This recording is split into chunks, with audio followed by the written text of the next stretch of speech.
ಮೇಲೆ ನೀವು ಜನರಿಗಾಗಿ ಒಂದು ಅಭಿಪ್ರಾಯ ಮಾತಾಡ್ತೀರಾ. ಸೊ ಓದೋದು ಅನ್ನೋದು ಎಷ್ಟು ಇಂಪಾರ್ಟೆಂಟ್ ಆಗಿದೆ ಸರ್? ಓದೋದು ಚೆನ್ನಾಗಿ ಓದಬೇಕು. ಈ ಪರಿಸ್ಥಿತಿಯಿಂದ ನಾವು ಏನು ಮಾಡೋಕ್ಕಾಗಲ್ಲ. ಸಂಪಾದನೆಗಳು ಕಡಿಮೆ, ಬಾಡಿಗೆಗಳು ಜಾಸ್ತಿ. ಇದು ಡೈಲಿ ದುಡಿತೀವಿ, ಡೈಲಿ ತಿಂತೀವಿ, ಏನು ಉಳಿತಾಯ ಇಲ್ಲ. ಬಾಡಿಗೆ ಕಟ್ಟಬೇಕು, ಮನೆ ಬಾಡಿಗೆ. ಇದರಿಂದ ಏನು ಮಾಡೋಕ್ಕಾಗಲ್ಲ. ಓದಿಸ್ಬೇಕಂತ ಓದಿ ಅಂದರೆ ಅಲ್ಲಿ ದುಡ್ಡುಗಳು ಜಾಸ್ತಿ ಕಟ್ಟಬೇಕು, ಡೊನೇಷನ್ನೇ ಜಾಸ್ತಿ ಕಟ್ಟಬೇಕು. ಗೌರ್ಮೆಂಟ್ ಶಾಲೆಗಳೆಲ್ಲ ಇದೆಯಲ್ಲ, ಗೌರ್ಮೆಂಟ್ ಶಾಲೆ ಐತೆ, ಅಲ್ಲಿ ಸರಿಯಾಗಿ ಮೇಂಟೈನ್ ಆಗಲ್ವಲ್ಲ ಓದೋಕ್ಕೆ, ಅದು ಹುಡುಗರು ಹೋಗೋಕ್ಕೆ ಇಲ್ಲ. ಅದರಿಂದ ನಾವು ನೋಡಿ SLC ಗಂಟ ಓದವನೇ, ಆಮೇಲೆ ಸೆಕೆಂಡ್ ಇಯರು ಎಕ್ಸಾಮ್ ಕೊಡಲಿಲ್ಲ, ಹಂಗೆ ಇದ್ಬಿಟ್ಟ. ಏನಕ್ಕೆ ಕೊಡಲಿಲ್ಲ ಎಕ್ಸಾಮು? ಅದೇ ಜಾಸ್ತಿ ದುಡ್ಡು ಕಟ್ಟಬೇಕು, ಓದೋಕ್ಕೂ ಆಗಿಲ್ಲ.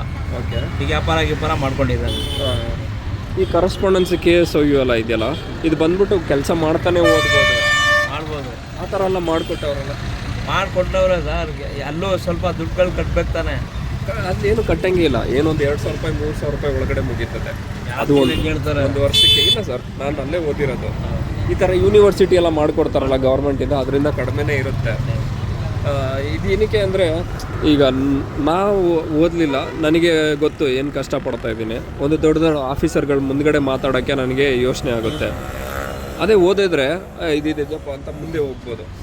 ಸೊ ಅದಕ್ಕೆ ಓದಬೇಕು ಅಂತ ನನ್ನ ಒಂದು ಅಭಿಪ್ರಾಯ. ಸೊ ನೀವು ಆ ಥರ ಎಲ್ಲ ನೋಡಿ ಇಡ್ತೀರಾ ಒಂದೊಂದು ವಿಷಯಗಳು, ಅಯ್ಯೋ ನಾವು ಓದಬೇಕಾಗಿತ್ತು ಅಂತ. ಈಗ ನಾವು ಓದಬೇಕಂತ ಇತ್ತು, ನಾವು ಓದಿಲ್ಲ. ಆವಾಗ ದುಡ್ಡಿಲ್ಲ, ನಾವು ಚಿಕ್ಕ ವಯಸ್ಸಲ್ಲಿ ದುಡ್ಡಿಲ್ಲ. ಇವಾಗ ಎಲ್ಲ ಕಡೆ ದುಡ್ಡು, ಎಲ್ಲ ಕಡೆ ಎಲ್ಲ ಸ್ಕೂಲಿಂದ ಇಲ್ಲಿ ಹಾಸ್ಪಿಟ್ಲಿಂದ ಇಲ್ಲಿ ಎಲ್ಲ ದುಡ್ಡು. ಇವಾಗ ಗೌರ್ಮೆಂಟ್ ಹಾಸ್ಪಿಟ್ಲಿಂದ ದುಡ್ಡು ತಗೋತಾರೆ, ಈಗ ಎಲ್ಲ ತಗೋತಾರೆ. ಬಿಲ್ ಕಟ್ಟಿದ್ರೆ ಒಳಗಡೆ ತೆಗೆದ ಎಲ್ಲಿ ತಗೊಳ್ಳಲ್ಲ. Government ಹಾಸ್ಪಿಟ್ಲುವೆ full bill. ಒಂದು 100 ರೂಪಾಯಿದು 100 ರೂಪಾಯಿ ಕಟ್ಟಬೇಕು, 700 ರೂಪಾಯಿ ಕಟ್ಬೋದು, 700 ರೂಪಾಯಿ ಕಟ್ಟಲೇಬೇಕು, ಅಲ್ಲೂ ಕಟ್ಟಬೇಕು. ಈ ಥರ ಎಲ್ಲ ಪರಿಸ್ಥಿತಿ ಇದೆ. ಬಡವ್ರಿಗೆ ಇಲ್ಲಿ ನೋಡಿ ಫ್ರೀ ಬಸ್ ಮಾಡ್ಬಿಟ್ಟು ಆಟೋ ಬಿಸ್ನೆಸ್ ಇಲ್ಲ, ಹೆಂಗೆ ಮೇಂಟೈನ್ ಮಾಡೋದು? ಆ ಥರ ಎಲ್ಲ ನಡೀತಾ ಇದೆ. ಹೆಂಗೆ ಓದಿಸ್ತೀರ ಹೇಳಿ? ನಾನು ಏನು ಸಂಪಾದನೆ ಮಾಡ್ತೀವ, ನಮ್ಮ ಊಟ ತಿಂಡಿ ಟೀ ಕಾಫಿ ಉಳ್ದಿದ್ದು ಮನೆಗೆ ಕೊಡ್ತೀವಿ. ಇಲ್ಲ ಸಾಲದವ್ರು ಕೊಡಬೇಕು, ಸಾಲದವ್ರು ಬಿಡೋಲ್ಲ, ಈಸ್ಕೊಂಡಿರ್ತೀವಲ್ಲ, ಅದೆಲ್ಲ ಮೇಂಟೈನ್ ಮಾಡೋದು. ಸೊ ಮುಂಬರುವ ನೀವು ಇವಾಗ ಈ ಥರ ವಾತಾವರಣದಲ್ಲಿ ನಾವಿದ್ದೀವಿ, ಬಸ್ ಫ್ರೀ ಇರೋದು, ಆಮೇಲೆ ಡೈಲಿ ಬೆಳೆ ಏರಿಕೆ, ಆ ಥರ ಡೈಲಿ ಏರ್ತಾನೆ ಇದಲ್ಲ. ಮುಂಬರುವ ನಮ್ಮ ಜನ್ರೇಷನ್ ಇವರು ಇದೇ ಥರ ಓದದೇ ಇರಬೇಕಾ? ಓದೋರು ಓದಲೇಬೇಕು, ದುಡ್ಡಿರೋರು ಓದೇ ಹೋಗ್ತಾರೆ, ಇಲ್ದೇವ್ರು ಏನು ಮಾಡೋದು? ಅದೇ ನಾವು ಏನಕ್ಕೆ ಓದಬೇಕು ಅನ್ನೋ ಅನಿವಾರ್ಯತೆ ನಮಗೆ ಗೊತ್ತಿಲ್ಲ. ಈಗೇನಾಗೈತೆ ಗೊತ್ತಾ? ಏನು ಲಕ್ಷಾಂತರ ಜನ ಕೆಲಸ ಇಲ್ಲದೆ ತಿರುಗಾಡ್ತಾವ್ರೆ. ಹೌದು ಪಾಪ, ಬೇಜಾನು ಒಳ್ಳೆ ಅಫೀಷಿಯಲ್ಲು ಓದಿರೋರು, ಅವ್ರಿಗೆ ಕೆಲಸ ಇಲ್ಲ. ಸುಮಾರು ಜನ ಆಟೋ ಓಡಿಸ್ತಾವ್ರೆ, ಯಾವುದೋ ಕೆಲ್ಸಕ್ಕೆ ಹೋಯ್ತವ್ರೆ, ಯಾವುದೋ ಹೋಟೆಲ್ ಕೆಲಸಕ್ಕೆ ಸೇರ್ಕೋತಾರೆ. ಇಷ್ಟೆಲ್ಲ ನಾವು ನೋಡಿದ್ದೀವಿ. ನಾವು 40 ವರ್ಷ ಸರ್ವಿಸ್ಸು ಆಟೋ, ಆವಾಗಿಂದ ಗಾಡಿ ಓಡಿಸ್ತಾನೆ ಇದ್ದೀವಿ. ಈ ಥರ ಇದ್ದರೆ ಪಾಪ ಎಲ್ಲಿಂದ ಮೇಂಟೈನ್ ಮಾಡ್ತಾರೆ ಸರ್? ಅದು ನನ್ನ ಅನಿಸಿಕೆ ಪ್ರಕಾರ ಸರ್, ಓದಿ ಕೆಲಸ ಇಲ್ಲ ಅಂತೆಲ್ಲ ಹೇಳಿದ್ರಲ್ಲ, ಅದೆಲ್ಲ ನಿಜ ಇಲ್ಲ ಸರ್. ಯಾಕೆಂದರೆ ಓದಿರೋನಿಗೆ ಗೊತ್ತು, ನಾನು ಇಷ್ಟು ಓದಿದ್ದೀನಿ, ನಾ ಎಲ್ಲೋ ಹೋದರೆ ನಾ ಬದುಕ್ಬೋದು ಅನ್ನೋದು ಗೊತ್ತಿರುತ್ತೆ. ತುಂಬ ಓದಿರ್ತಾರೆ, ಪಾಸಾಗಿರ್ತಾರೆ, ಆದರೆ ಭಾಷೆ ಇದರಲ್ಲಿ ಕಡಿಮೆ ಇರ್ತಾರೆ. ಮೇ ಬಿ ಆಂಗ್ಲ ಭಾಷೆ ಪದ ಗೊತ್ತಿರಲ್ಲ, ಈ ಥರದ್ರೆಲ್ಲ ಬ್ಯಾಕ್ ಆಗುತ್ತೆ. ಓದಿ ಹಾಳಾಗಿಲ್ಲ, ಏನಾದರೂ ಒಂದೊಂದು ವಿಷಯದಲ್ಲಿ ಕಡಿಮೆ ಆಗಿರುತ್ತೆ. ಸುಮ್ಮನೆ ಗಾಳಿ ಮಾತಿಗೆ ಹೇಳ್ತಾರೆ ಓದಿರೋರ್ಗೇ ಕೆಲಸ ಇಲ್ಲ ಅಂದ್ಬಿಟ್ಟು, ಅದೆಲ್ಲ ಸುಳ್ಳು ಸರ್. ಎಲ್ಲ ಸುಮಾರು ಜನ ತಿರುಗಾಡ್ತಾವ್ರಲ್ಲ ಕೆಲಸ ಇಲ್ಲದೆ. ಅದಕ್ಕೆ ನಾನು ನೋಡ್ತಾ ಇರ್ತೀವಲ್ಲ ಇಲ್ಲಿ, ಪಾಪ ಯಾರೋ ಬಂದು ಕಷ್ಟ ತೋರಿಸ್ತಾನೆ, ಈ ಥರ ಆಗೈತೆ ಮನೆಗೆ.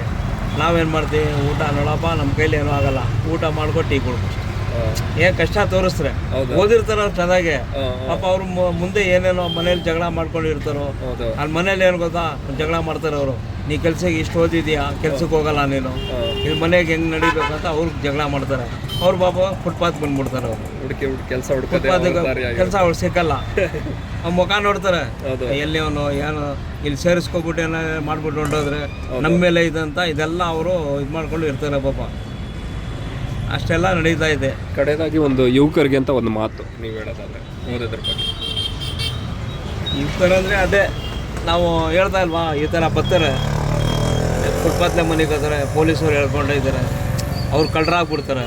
ಇಷ್ಟೆಲ್ಲ ಭಯಂಕರ ನಡೆದೈತೆ ನಮ್ಗೆ. ಓಕೆ. ಈಗ ಫುಟ್ಪಾತ್ಲಿ ಏನೋ ಮನೇಲಿ ಓಡಿಸ್ಬಿಟ್ಟಿದ್ದಾರೆ, ಇಲ್ಲಿ ಮನ್ಗಿರ್ತಾರಲ್ವಾ, ಪೊಲೀಸರು ಬಂದು ಹೊಡೆದು ಅವ್ರಿಗೆ ಕಳ್ಳರೆ ಮಾಡೋದು. ಇದಕ್ಕೇನು ಅಲ್ವಾ? ಏನೋ ಅವ್ರವ್ರ ಪರಿಸ್ಥಿತಿ ಅವ್ರವ್ರು ಮಾಡೋದು. ನಮ್ಮ ಕಷ್ಟ ನಾವು